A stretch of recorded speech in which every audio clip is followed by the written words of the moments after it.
नमस्कार दोस्तों, lucky competition में आप सबका स्वागत है। आप लोग कैसे हैं? कृपया अपनी सेहत का ध्यान रखिए और घर पर ही रहिए, जिससे महामारी से बचाव किया जा सके। आज दोस्तों हम संविधान की विशेषताओं के बारे में अध्ययन करेंगे कि संविधान की क्या विशेषताएं हैं। ओके दोस्तों, पहला पॉइंट है संविधान। भारत का संविधान सबसे लंबा लिखित संविधान है। भारत का संविधान है सबसे लंबा लिखित संविधान है। ठीक, लिखित संविधान का मतलब होता है कि ऐसा संविधान जिसके ज़्यादातर सभी प्रारूप लिखित में हो। ठीक है, बृहद सामग्री है ये। ठीक, बृहद दस्तावेज है, विस्तृत रूप में लिखा गया है। ओके, अब अगला पॉइंट है विभिन्न स्रोत। इसके क्या हैं?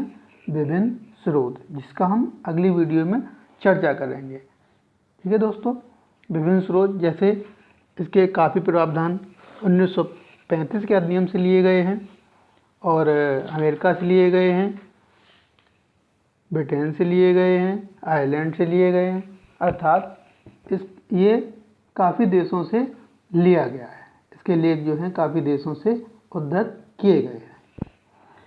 अगला पॉइंट है नम्यता और अनम्यता का समन्वय। नम्यता और अनम्यता का समन्वय। ठीक, इसके तहत इसे नम्यता और अनम्यता की दृष्टि से वर्गीकृत किया जाता है। ठीक, जिसमें लचीला या नम्य संविधान वह कहलाता है जिसमें संशोधन की प्रक्रिया वही हो जैसी किसी आम कानून के निर्माण। ठीक है, अर्थात इसको आसानी से संशोधित आदि ना किया जा सके। ठीक है, संशोधित ना किया जा सके। ओके दोस्तों, विशेष बहुमत से संशोधित किया जा सके, ना तो एकदम से संशोधित किया जा सके और ना ही एकदम से असंशोधित किया जा सके, मतलब बीच का मैटर अपनाया जा सके। अगला पॉइंट है एकात्मकता की ओर झुकाव। ठीक है, भारत का संविधान संघीय सरकार की स्थापना करता है। कैसी सरकार की स्थापना करता है? संघीय, मतलब ये सेंट्रल टाइम में एक सरकार की स्थापना करता है। लेकिन संविधान में कहीं भी संघीय शब्द का इस्तेमाल नहीं किया गया है। लेकिन अनुच्छेद 1 में यह कहा गया कि राज्यों के संघ के रूप में से निरूपित किया गया। कहा गया है भारत राज्यों का संघ है। ठीक है, एकमतता की ओर की भावना संघ में है। ठीक, एकमतता की भावना संघ में। इसके बारे में विभिन्न लोगों ने कहा है, जैसे केसी वेयर ने अर्थसंघ कहा है। केसी वेयर ने इसे अर्थसंघ कहा है। मॉरिस जोन्स ने बार्गेनिंग फेडरलिज्म कहा है। ठीक, इसी प्रकार और लोगों ने भी कहा है। ओके, अगला पॉइंट है सरकार का संसदीय रूप। सरकार का संसदीय रूप, इसके तहत भारतीय संविधान में संसदीय प्रणाली ब्रिटेन से ली गई है। भारतीय संविधान में जो संसदीय प्रणाली है, संसद व्यवस्था है, वो कहाँ से ली गई है? ब्रिटेन से ली गई है। ठीक, संसदीय प्रणाली को वेस्ट मिनिस्टर प्रणाली या उत्तरदायी सरकार या मंत्रिमंडलीय सरकार भी कहा जाता है। क्या क्या कहा जाता है संसदीय प्रणाली को? वेस्ट मिनिस्टर, उत्तरदायी सरकार और मंत्रिमंडलीय सरकार। ओके, संसदीय प्रणाली की विशेषताएं भी हैं काफ़ी, जैसे वास्तविकता व नाममात्र के लिए कार्यपालिकाओं की उपस्थिति। वास्तविक व नाममात्र। ठीक है, जैसे राष्ट्रपति नाममात्र के लिए होता है और प्रधानमंत्री वास्तविक कहा जाता है। ठीक, बहुमत वाले दल की सत्ता होती है इसमें। संसदीय प्रणाली में बहुमत वाला दल नेता चुना, जैसे प्रधानमंत्री जो बहुमत का होता है वही नेता चुना जाता है। ओके, विधायिका के समक्ष कार्यपालिका की संयुक्त जवाबदेही होती है। विधायिका में मंत्रियों की सदस्यता होती है। प्रधानमंत्री या मुख्यमंत्री का नेतृत्व होता है। केंद्र में प्रधानमंत्री और राज्य में मुख्यमंत्री। ठीक, निचले सदन का विघटन हो जाता है, जैसे लोकसभा, क्योंकि इसके जो सदस्य चुने जाते हैं चुनाव द्वारा चुने जाते हैं, लोकसभा और विधानसभा के। ओके दोस्तों, अगला पॉइंट है हमारा एकीकृत न्यायिक सरकार का संसदीय रूप हो गया न्यायिक सर्वोच्चता। क्या है? न्यायिक सर्वोच्चता, या इसको बोल सकते हैं संसदीय संप्रभुता एवं न्यायिक सर्वोच्चता में समन्वय। ठीक है, संसद की संप्रभुता का नियम ब्रिटिश संसद से जुड़ा हुआ है। ठीक है, इसकी संप्रभुता कहाँ से ली गई है? ब्रिटेन से ली गई है। जैसे न्यायपालिका की सर्वोच्चता का सिद्धांत भी ब्रिटेन से ही लिया गया है और अमेरिका के सर्वोच्च न्यायालय से लिया गया है। ओके, अगला पॉइंट है एकीकृत व स्वतंत्र न्यायपालिका। एकीकृत व स्वतंत्र न्यायपालिका। एकीकृत व स्वतंत्र न्यायपालिका में सबसे ऊपर सुप्रीम कोर्ट, हाई कोर्ट, उसके बाद डिस्ट्रिक्ट न्यायालय, ठीक, डिस्ट्रिक्ट कोर्ट और अन्य। ठीक, इसको क्या है, एक क्रम वाइज चलती है। स्वतंत्र न्यायपालिका है जो अपना आराम से न्याय करते रहते हैं। अगला पॉइंट है इसमें मौलिक अधिकार। मौलिक अधिकार, मूल संविधान में भारत में 7 मौलिक अधिकार थे। ठीक है, जिसका हम डिटेल में आगे अध्ययन करेंगे। अगले वीडियो में मौलिक अधिकारों का अध्ययन करेंगे और वर्तमान में मौलिक अधिकारों की संख्या 6 है। ठीक है,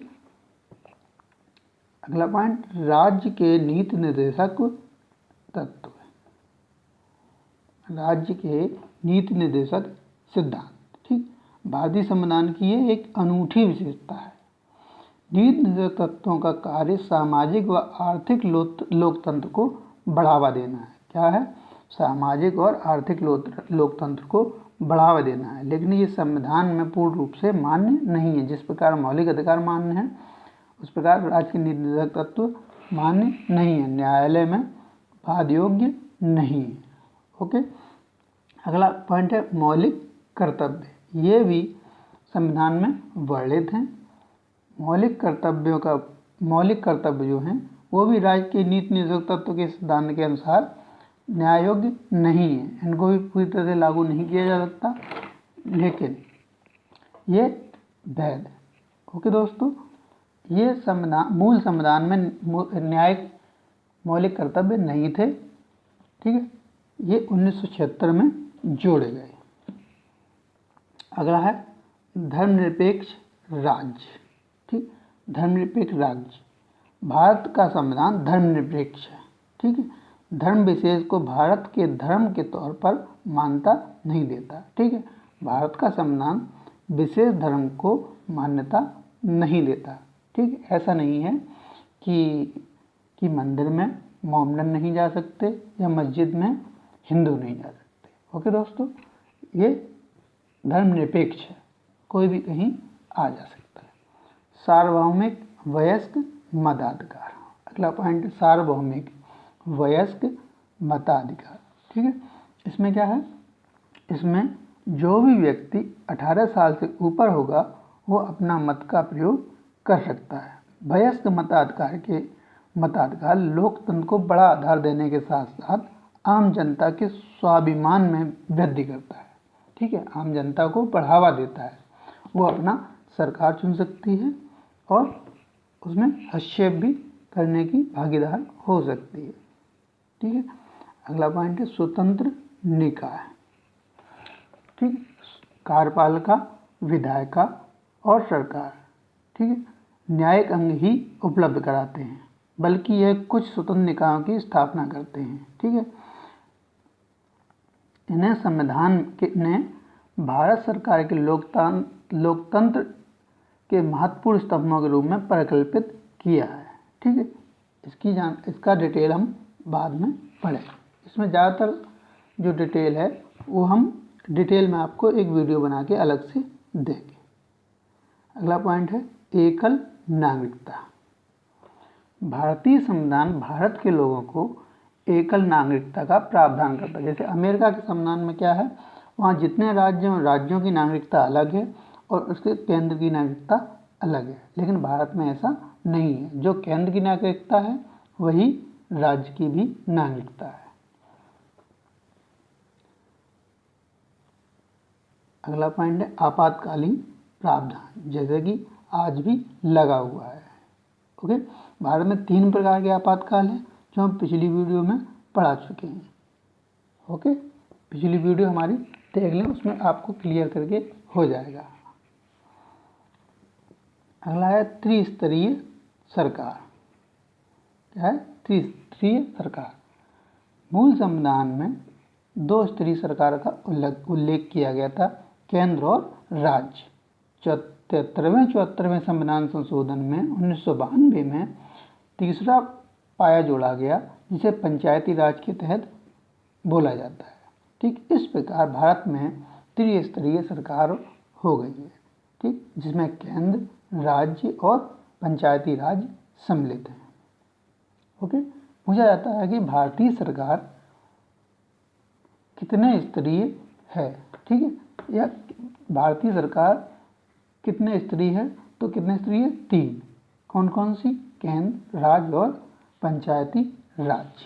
अब कोई चीज़ बनती है, उसकी आलोचना भी होती है। ठीक है, अब संविधान बना है, उसके आलोचक भी हैं। ठीक, आलोचनाओं में जैसे उधार का संविधान, ठीक, उधार का थैला। ठीक, उधार का थैला से मतलब है कि भारतीय संविधान विभिन्न देशों से कॉपी करके लिया गया है, लेकिन ऐसा कहना काफ़ी गलत है, क्योंकि भारतीय संविधान विशेषज्ञों का कहना है, जिन्होंने संविधान लिखा, कि उन्होंने संविधान जहाँ से भी कुछ पॉइंट लिए हैं, उनका क्या है, उनका सही रूप करके भारतीय संविधान में निहित किया है। ठीक, अगला पॉइंट है 1935 की कार्बन कॉपी। ठीक, इसे 1935 अधिनियम की कार्बन कॉपी कहा गया है, लेकिन ये पूर्ण रूप से सत्य नहीं है। भारतीयता का विरोधी। ठीक, भारतीयता का विरोधी। भारत की राजनीति परंपराओं अथवा भावनाओं का प्रतिनिधित्व नहीं करता। इसमें कहा गया है कि भारत की जो राजनीतिक परंपराएं हैं, उनकी भावनाओं का प्रतिनिधित्व भारतीय संविधान नहीं करता।